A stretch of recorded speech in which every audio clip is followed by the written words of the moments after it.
Hey guys, welcome to the channel. My name's Casey. I'm Colin. We are going to get started here.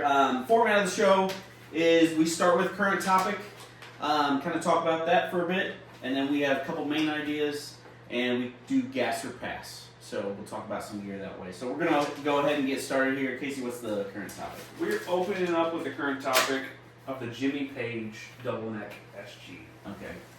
New Custom Shop SG they just released.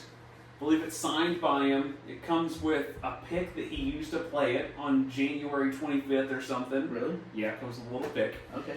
And it comes in like a little special tin pick, and you get all the special Custom Shop stuff. It's not like the Greenie. The Greenie, when they released that here a while back, you got a dinner with Kirk Hammett, I think. That's what it was. Seriously? Yeah, you got a dinner with Kirk Hammett.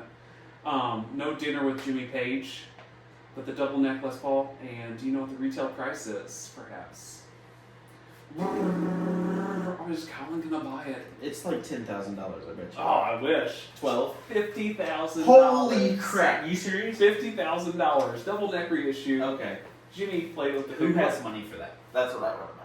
Well, yeah, there's definitely people that's got money. The guitar players, the average guitar players don't. I think my biggest issue with it, so before you even get started, I think my biggest issue with it is $50,000. It's cool, Jimmy Page, it's iconic.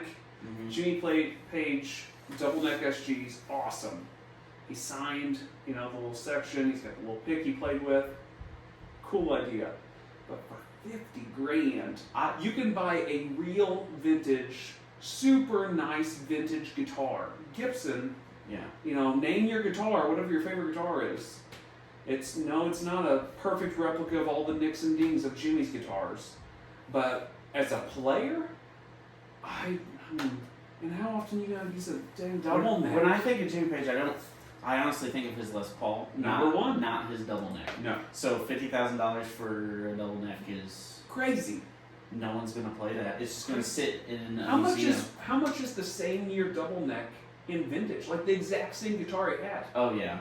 I mean, it's probably not a million miles. I don't know what they're retailing for right now because I'm sure. I'm sure it's more than that. yeah, but probably not a lot. If you've got 50 grand to spend on a guitar, what's 60? Or 75. I don't know. I don't know what they go for because honestly, I'm not in the market to be able to buy a vintage double neck SG. You only play one neck at a time. only one neck at a time. But I mean, you're kind of buying two guitars for 50 grand. No, you're not. No, you're not. So it's you're not running out to put up a big loan for it. You know me. I don't have the money to do anything like that. So no, I have no interest in a double neck. Anyways, I think double necks are cool. They have a niche and they're cool, but no, I have no interest in that. You used to have a Dean double neck. Yep, a limited run. And how many times did you play that? Oh man, maybe a dozen times. Yeah. Yeah. It's And good I had for it Hotel California. Had it for how many years? One time. Ended up selling it. And but yeah, I was young then. But no, I've got no desire to own that. Now if they would have come out with the number one and it was 50 grand, Yeah. it was every nick and ding, he signed back, gave a pick. I'm not positive he signed back these headstocks, but I know that they gave a pick away that he played with. Cool. It's a pick. Right, he touched it. How many picks has he touched and given out? Thrown out. Yeah. A lot. I'm not even sure he played that guitar with it. He probably did, I would assume, but I'm not sure. There's a limited run of them, so sure, maybe there's... It's gonna be It's gonna be a people who can collector. afford it, It's gonna be a collector. Yeah. Nobody's buying that to go take it out and tour with it. Really, maybe a couple big stars or big players. But also, just transporting the dang thing. Even if you are a huge star and you've got your guitar boat laying on the side of the stage, I can see someone like Chris Shiflett playing it out, maybe. but not any Joe Blow. It's even a pain for him because the case is huge. It doesn't fit in the guitar boat the right way very well. Yeah. Anyways. Yeah. So no Jimmy Page double neck. Okay. I think not a fan. not a fan. Me either. Not for that money. No. All right. What's the first topic? You get the main topic. Okay. I don't know. All right. So this is my opinion. Scary. Why is the electric infinitely more fun to talk about than the acoustic because all right. So think about this. All right, everyone loves playing with pedals. Everyone loves playing amps. You know, you have 50,000 different electrics. You have like crazy amounts of pedals, cables. That's all fun to buy for. Yep. Why is the acoustic not as cool? Why is it not as fun? Why do people not even care about it as much? Because you play it probably, I would say, more. Yeah, the average musician definitely does. Yeah. I think the average gigging musician. Yeah. Oh man, why is it not as cool to talk about? I don't know. I think it's there's a lot more fun sounds and like more advancements in technology. I think with electric, there's always a new pedal out that's the best overdrive you've ever heard. Yeah. And there's these new crazy Chase Bliss pedals and like all these different things you can do, and you can sync them up to MIDI, and there's a lot of variables. So I think it gives people like more colors they feel like to play with. But it's pretty rare, other than guys like Brian Sutton, massive acoustic player in Nashville that's got a rack full of acoustics, and he can get all these different tones and shades out of all these acoustics. Unless you're a guy like that that's really picking them apart, most of the time you don't hear people talk about it near as excited. Yeah, I don't know. Martin's got some new technology out there for their cross bracing and some of that stuff they've got for their top bracing that they're doing. They've kind of tried it before. It's like an eco model. So you're talking about acoustics now in gear. Yeah. But you're boring me. Yeah. When you're talking about electrics versus acoustic, I instantly tune out. It's more exciting. Yeah. I mean, I was looking up stuff for my acoustic here the other day, and I was like, oh, let me check out these bridge pins. And let me check out this saddle, and like, what kind of ivory It feels like bones it's a to-do list with an acoustic. It's not like I'm excited to go play out. When you play a show with electric or acoustic, yeah, there's no comparison. I gotta have this acoustic guitar, and I gotta be able to cover these songs, and it has to be able to plug in. And guess what? It's probably got some really crappy undersaddled, awful sounding, acoustic guitar sound. And I'll just plug it into whatever DI box they got there and plug it into the sound system. That's another thing is we don't want to spend money for acoustics. No. Besides the guitar itself. No. And the thing is with it, the problem is if you're planning on playing it out electrified, plugged in all the time, kind of, unless you go real high end or upgrade the electronics in it a lot, I feel like a lot of them sound, like under saddle pickups. Like it's just a playing experience that you're getting the change in, which is important. Yeah. It's probably one of the most important things, without a doubt. However, it's not a huge variable compared to like picking up a Strat and then picking up a Les Paul or something. I think what blows me away too is like a lot of people will play those. I don't even remember what they're called. The Fishman makes this like pedal that is supposed to model like this certain acoustic, simulates. And it's like, well, what's different between playing a modeler amp on stage or an Axe Effects? Like, yeah, there's and a lot of people do that. Yeah, a lot of people do that. They'll plug whatever guitar. They'll plug a, no knock on anybody that's playing them. You've got one, but like they'll get a small body GS Mini, and they'll go and plug that into one of those, and they'll turn on the simulator for it to be a big like D28, and then they'll have and those simulators a lot of times you can build up like mic profiles like that Fishman simulator. I forgot what it was, like Spectrum. No, that's not it. Anyway, I can't think of it right now because once again, it's who cares stuff. Who cares? That I've got a good Fishman preamp that I plug my J45 into, and then I run it into the board. But really, I don't mess with much more. And it's a shame because there's a lot of cool acoustics. There's a handful of acoustics I've picked up in my life that I've been like, my socks blown off, and been like, I should take this guitar home. It is hard to beat the GS Mini in its size. Good luck. Yeah. Good luck. But you're right. Like when you get up to like D28 or J45, it's a different ballpark. It is only if you've got a way to amplify the sound that sounds like it does acoustically. Right. If you've got an under saddle pickup and you're just plugging into whatever radial DI that's at the show, there's a sound difference, sure. But it is not as big as, what it would be sitting in a room with it. It's really hard to get that across. And unless you're like a bluegrass picker that goes out, plays bluegrass around in a circle with 40 people, you probably don't need the projection of some of those. Me personally, the most exciting thing about an acoustic, Yeah. change of picks. Yeah. Call me crazy. Yeah. I don't know if you guys have ever tried that. Yeah. But seriously, when you go by the bridge of the acoustic Yep. and you play it by the neck, all right, that's one sound with that pick. You know, obviously finger's going to sound different. Yeah. But like the materials of a pick, Mm-hmm. to me, that is the Yep. biggest like wow moment. I didn't realize it until like Booth did those series with. I don't even remember the guy.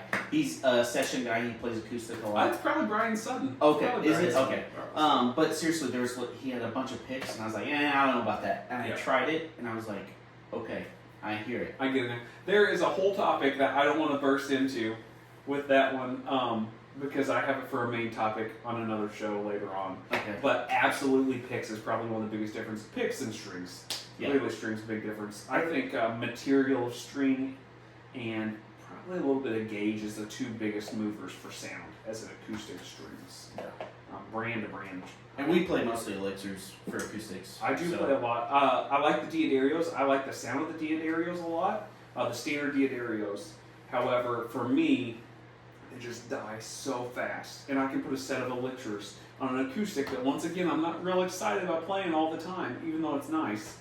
And I don't have to think about it. I don't have to worry about if they stay good, coated and stay good. But that's a whole nother discussion. Yep. So, next section, let's see. We've got gas or pass. Okay. So you went there, so I will go gas or pass. Gas or pass segment, you guys kind of get the idea of it. We're going to pick an item, you're either gassing for it real bad, and you think it's cool, or you're like, pass, I'm not real interested in it. It's kind of the wicked stepchild of what you're thinking of right now. So I'll go ahead and go with mine. This is something I've been staring at lately. Okay. Because I think they're pretty reasonably priced for what they are. Mm-hmm. And I've been I'll give it up here. I've been gassing pretty hard for this. A vintage, like mid-60s Fender Pro Reverb. What got you thinking about that? Well, I got into it, so I was watching some Guthrie Trap stuff here a while back, and Mm-hmm. he's back to playing his old Fender Pro Reverb. I looked back, this is a long time ago now. So like this 6 is not months the ago. silver face reissue because No. they just did that for No interest in Okay. that. Because you can find some of these vintage Pro Reverbs for in the ballpark of like $2,500. It's a Yeah. 212, like black face, like exactly what you want for a really reasonable price. The reissues, I'm sure they're great, but I wouldn't spend that money when I could just spend a little bit more, save up a couple more gig, dollars or whatever I Yeah. could do, and buy a vintage one. But 212s is the only downside for me, Yeah. because that's getting big. It's heavy. But it's not as And it's a backbreaker. it's not as loud as like a Fender Twin. You could actually turn it up a little bit more. You have all the headroom you need. You got all the headroom you need. It's essentially like a Hot Rod Deluxe kind of like volume area. But with 212s, it's going to be a lot bigger and fatter and cover a little bit more sound. And I think with the Deluxe reissue I've got, it's great. I love it. Mm-hmm. But after playing a few vintage, like blackface style Yeah. ones, I'm not gonna lie to you. There's a difference, There is. and it's just a way I think in because right now Princetons are so expensive. Yeah. 'Cause For like this. everyone wants a Princeton Hey, now. I'm culprit. I'm culprit. So Princeton's got they're like $4,000 now for a good vintage Princeton. That's probably been recapped and all kinds of stuff done to it. No original speaker and all this junk. You can find better prices, but in the ballpark. And a Deluxe, is actually cheaper now than a Princeton, but those Pros are even cheaper than the Deluxes are now, probably by almost $1,000. Yeah. Because nobody wants to carry them around. Nobody needs them. They're playing modelers and they're playing all this junk. But I've been gassing for it. Is it a gas or pass for you? I'd have to play it. I'm not going to discount it. I see your point. It is better than a twin Mm-hmm. because I'm not carrying that twin. No, 80 pounds? Yeah, forget that. with standards, not JBLs. Yeah, no kidding. I mean, to me, it does everything I need it to. Like It does everything I need it to, but I I know. want. I know, but I would say honestly, if you're going bigger than this, Yeah. why not go the 2-rock territory? Mm. Why? I mean, it is a very different spectrum. Don't get me wrong. Pro Reverb and 2-Rock are not even the same category. Right. But I will say, if you're going to break your back anyways, you might as well just go with that 2-Rock. Yeah. That's my opinion. Yeah. But, I also am not a huge, I like Prince's, I like Deluxes. Yep. I've never been a big super fan. I'm not a big twin fan. No. I don't need the clean headroom, really. I don't enjoy it. It's not...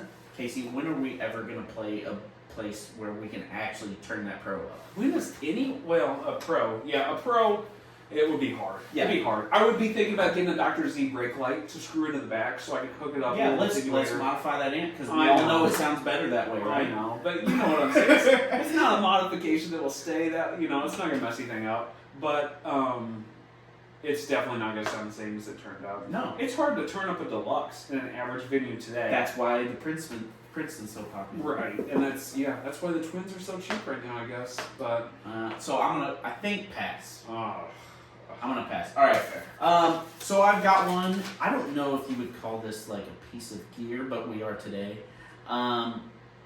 Killer Vintage is making this tunerette that looks like a cigarette, I've seen and it is a tuner, I've seen and I it. think it is the coolest thing that's happened in the tuner world in a long time. I'm glad you support smoking. Okay, that's not it. That's not it. Glad you're supporting smoking. Okay, I'm not. Everybody, you heard it here first. Please go out and buy some cigarettes. We all know that a guitar looks cooler with a cigarette on top of it. Just ask Eddie Van Halen. Well, Just ask any classic rock okay. aficionado. So if you It play looks guitar, cooler. you want to look cool, kids. Put a cigarette at the end. Sort of. It is a tuner cigarette, but it's seriously cool. Have It you is seen cool. it? It is cool. I'm curious to see. Now, we've seen it on a few different places. I've seen it on their website. I've seen it on their Facebook page. The package looks like a cigarette card. Right. It is really cool. Right. It is really cool. I'm curious to mess with it. So, a little insight. We are not real far from Killer Vintage. We're just outside of St. Louis by a little bit. And I definitely want to, in the next week or two, run over there, check them out, see what they look like. And I'm not going to lie, I'm probably going to buy one. Because who doesn't need another tuner laying around? Yeah. And they're cool looking.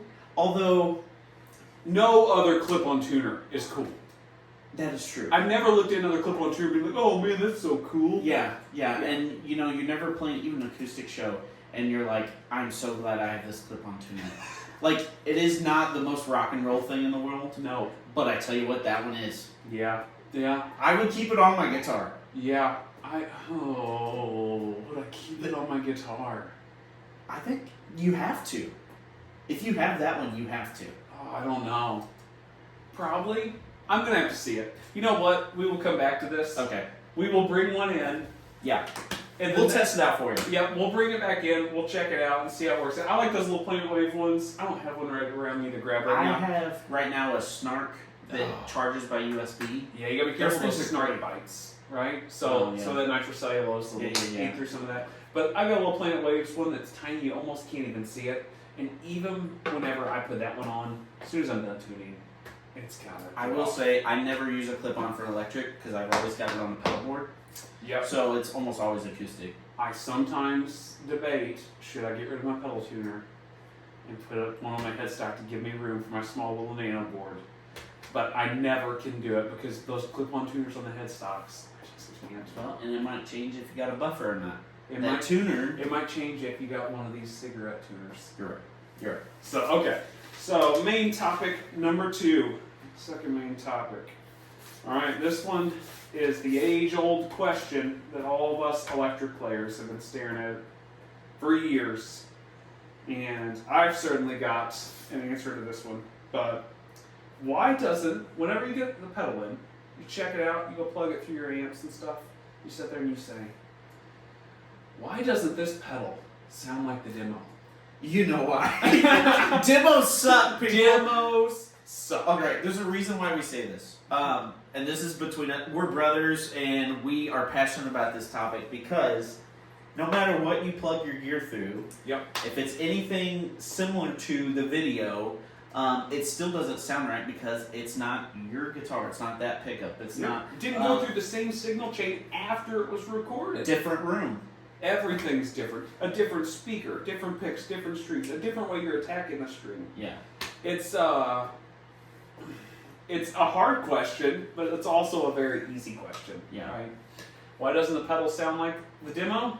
Because Let's all say it together, guys. Because Demos demos suck. suck. they really do. I love listening to a demo to check out a pedal, see what it does. And I'm not saying we'll never play something. Oh, you're shout out to listening Gearman Dude, by the way. You know Gearman where we're Dude's coming the with that. So Not to say they're not useful. There's tons of good uses for demos. However, if you think that you're going to listen to a pedal and then bring it home and plug it into your amps, even with the exact same amp and similar guitar or same guitar, and it's going to sound the same, it's just not. my thing is like, no matter how much you listen to a video, the feel is completely different. The feel is completely different. Where your volume is on it and like how your amp's breaking up, even if it's like a delay. In theory, a digital delay, it should sound, well, if you're just pushing a little bit more input into it, you're going to overdrive that signal anyway. I mean, we've all ran into a million problems with it. You know, if you've listened to any demo for any length of time and bought a pedal because of it, you've ran into this problem. I just like, when you think of overdrive, alright, for instance, you take full tone OCD. Yep. Right? You play it, it's got like kind of thick lead lines when you're playing single note stuff. Yeah. And then you think of like transparent, sorry, I had to say the word, transparent overdrive, and you have like a Timmy. Well, that lead line doesn't feel anything like it, but it's supposed to be like a transparentish. I know OCD might be mid-rangey, I get that. And a Timmy's transparent. Supposedly. But like the feel of it's completely different, even though they're, fairly in the same ballpark. Yeah. I'm sure the clipping's different, and I'm probably getting this all mixed up. But It's- regardless, you think yeah. of like full range overdrives, like one is smooth, one is like harsh. Yeah. Like there is no substitute for just plugging it in and knowing yourself. Yeah, I think the best case scenario for pedals always is at least try to go in to your shop. Maybe bring your guitar if you can. I don't even know if going into a shop And- helps. Well, I think if you can play, if you've got something like a deluxe reverb reissue, and you can plug into that, you've got a Blues Junior. Okay, very generic amps. Very generic. generic amps. guitars. You've got a chance. I got a telly into a Blues Junior. You could probably go in and pick up a Mexican, telly and plug into a Blues Junior and be okay. Have an idea. However, as soon as you bring it home, that's the same reason why whenever you go into an acoustic room at a lot of these guitar shops, not all of them, but a lot of them, Guitar Center, you walk into it and you got that wood paneled room. And you sit down there where all the nice guitars are. The cheaper guitars are in the other room, which is still all wood and stuff. But you go in that back room and you play guitar, and you hear all the reverb, and you hear all these like ghost noting and stuff from all these other acoustics that are ringing out while you're playing. You're getting all this off there, and then you bring it home to your bedroom and you play it, and you're like, It's this doesn't sound the same. Yeah. So no, it won't ever be the same. However, I think having the expectations that it's not going to be the same. And knowing what you can pull from a demo. I know that it's kind of in this gain range, and I know that EQ-wise, because I think my best chances has been like listening to multiple demos from other people, Well, yeah. and pieces of demos, because then I can get like, well, all the demos kind of had this in common. So am I going to like that low mid thing? Am I going to like that scooped mid thing? Whatever it is. I think the hardest part also is like when you start getting into stacking pedals. Like that is a whole nother ballgame. Yeah, it's like going from math to algebra to calculus. Yeah. It's a completely different ball game, and every little tweak of each, you tweak this pedal and it affects this one that's stacked, and it's much more complicated then. So, but yeah, that's it. I think that's it for the show. So, is there anything else you want to add to that? That's it. I hope you guys enjoyed the show. We will see you next time.